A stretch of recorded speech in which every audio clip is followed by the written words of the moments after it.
Good morning, everyone, and welcome back to another lesson with me on a Sunday morning. I hope that y'all have had a great week in school, whether online or some of y'all are back in person now. So I hope that that's been great and you've gotten to see your friends while being safe and happy and back in school. Today we are going to be closing out our series that we've been focusing on, the This Is What We Do series. Last week we talked about giving is what we do, and the week before we talked about belonging. And today we are closing out with serving is what we do.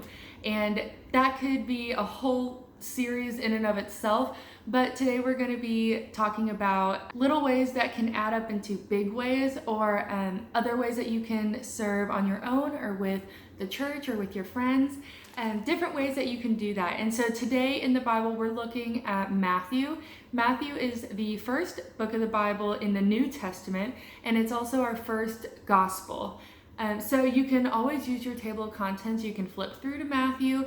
I'm already in Matthew because I knew what we were reading today. And I am in chapter 25. So remember, that's our big number that is bigger than all the other numbers, the big one. And then we have those little small numbers that are in between the big numbers that are our verses. And so the big number being our chapter is 25.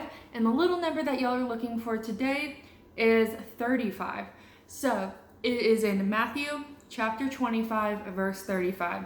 And I'm going to be reading through verse 40. So you can highlight that in your Bible. You can write it down somewhere. I will also put them on the screen for y'all. And so I'm going to go ahead and read that. I have the English Standard Version Bible, so it might sound a little different than whatever you're reading or looking up or what have you. So mine says, "For I was hungry and you gave me food. I was thirsty and you gave me a drink. I was a stranger and you welcomed me. I was naked and you clothed me. I was sick and you visited me. I was in prison and you came to see me." Then the righteous will answer him, saying, "Lord, when did we see you hungry and feed you, or thirsty and give you a drink? Or when did we see you a stranger and welcome you, or naked and clothe you? And when did we see you sick or in prison and visit you?" And the king will answer them, "Truly I say to you, as you did it to one of the least of these my brothers, you did it to me." This is a little excerpt from a parable Jesus was actually saying, which is a story from the Bible that Jesus told. He told a lot of parables to his followers and to the disciples that had life meanings and messages in them that we could relate to and that we can still relate to in 2020.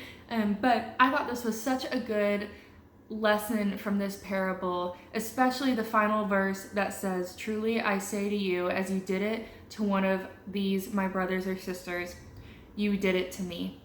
And basically saying, if you do one of these things, if you serve in one of these ways, if you help someone out in any number of ways, you did that to me as well, to Jesus. I would love for y'all to write that down somewhere. It is such a good, that alone could be such a good thing to take from this lesson today. But I want to also talk about ways that we can serve at our church, or ways that you can serve now in your 2020 kind of crazy, abnormal quarantine life.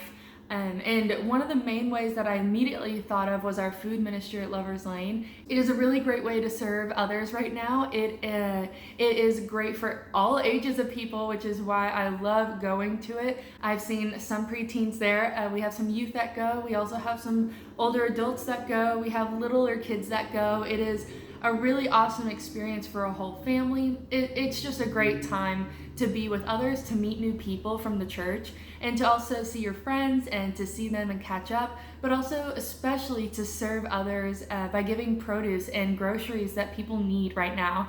So if you are ever interested in that, it is on Saturdays. It is a great time. But other ways that you can serve, we always have a monthly serving outreach mission at Lover's Lane. We always have, you see those blue buckets all the time that are filled with certain things, and of course we don't see those every week right now, but you can always look up what we are doing for this month. So always be on the lookout for those blue bins whenever we do return back to in-person meetings. Another way that we serve is by doing Feed My Starving Children. I've done that multiple times. Another way especially that y'all can serve is through VBS. When we have VBS next year, preteens are always welcome. They're such great volunteers, and it's a great time to spend together. Some other ways that maybe aren't here at Lover's Lane can be at school. I remember there are plenty of times when someone forgets a lunch, or someone maybe drops their books in the hallway, or maybe someone just doesn't have their friend to sit with at lunch or in class or whatever it may be. Lending out that hand, and sometimes we think when something happens like, oh, I could go help them, or oh, I could do these things, I know I could do those things, but there's always there might be something stopping you. There might be something being like, oh, but it would be kind of awkward, or I don't know if they would appreciate it, or I don't know them, all these things that are kind of things that might hold us back. Just go for it. That person may be having a really bad day. That person will appreciate whatever you think about by helping them. There is no service that is too small, and there is no service that isn't good enough or isn't right. And doing those things of helping someone pick up those books, or giving someone a snack at lunch, or just sitting with someone and talking with them because that they don't have anyone to talk to at that moment. Whatever, sometimes we feel that nudge, go with that nudge. I feel it a lot, and I've learned over my years of having that nudge of helping someone when you just feel it. There will always be opportunities to serve with your community. There have been times when we do mission trips. Those have been always very, very insightful and very cool way to serve. There are other ways of reaching out and volunteering for different organizations or different groups, and they always appreciate volunteers. But there are many ways that you can serve at home. There are many ways that maybe you're not serving to a community, but if you can tell mom or dad has had a really stressful day with work, or with trying to keep up with things around the house, or they seem so tired and they don't want to make dinner, you can just make sandwiches for your whole family for dinner, and they would appreciate that like no other. Serving doesn't always have to be shown in the mission lens. Mission is amazing. Mission is something we need, and it is such an amazing outreach and serving tool and experience that we have through our church and our community. But sometimes, especially right now with COVID and all of us being home so much more often, it can be something like just making sandwiches for your family for dinner so mom or dad doesn't need to that night. Sometimes it is vacuuming the living room floor, or cleaning your room. I know if I had cleaned my room without my mom asking me to, she would have thought something crazy was happening. But it's such a great way of serving someone in your family.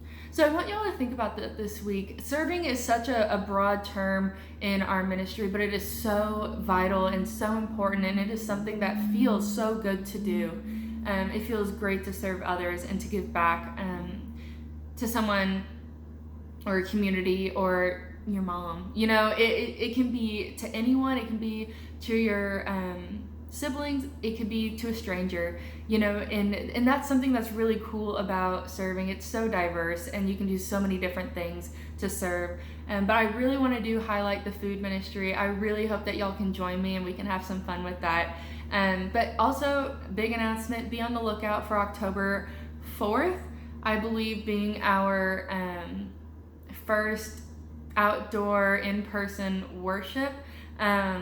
Be looking for details on that. So yeah, I hope y'all have a wonderful, wonderful week. I hope that it's filled with fun, laughter, joy, all the things. You might have a little homework here and there or test. So I'm thinking about y'all on that. So I hope to see y'all soon. Be on the lookout for emails from me and for new things that will be happening, new preteen night next month, and other Zoom information for that. So I'll see y'all guys next week. Bye.